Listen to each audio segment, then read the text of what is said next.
Service in State College, Pennsylvania has issued a severe thunderstorm warning for northeastern Lancaster County and south central Pennsylvania until 10 p.m.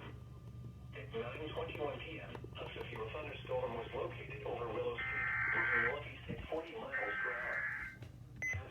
The National Weather Service in State College, Pennsylvania has issued a severe thunderstorm warning for northeastern Lancaster County and south central Pennsylvania until 10 p.m. At 9:21 p.m., a severe thunderstorm was located over Willow Street, moving northeast at 40 miles per hour.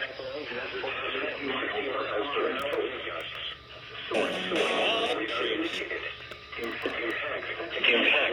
Expects damage to roofs. Sighting. Severe thunderstorm over thunderstorm zone. Real and terrible storm. New Holland and 625 per mile markers. There is 2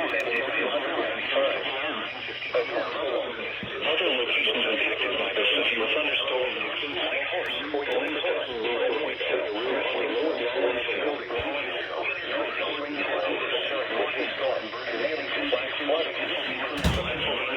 for mile markers 287 to 295.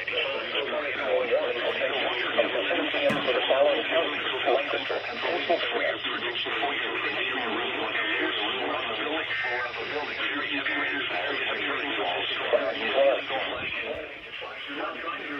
through flooded roadways. Repeating, a severe thunderstorm warning has been issued until 10 p.m. Do not drive your vehicle through flooded roadways. Repeating, a severe thunderstorm warning has been issued until 10 p.m. for the following county, Lancaster, Pennsylvania. There's nothing happening. Okay, now we're done.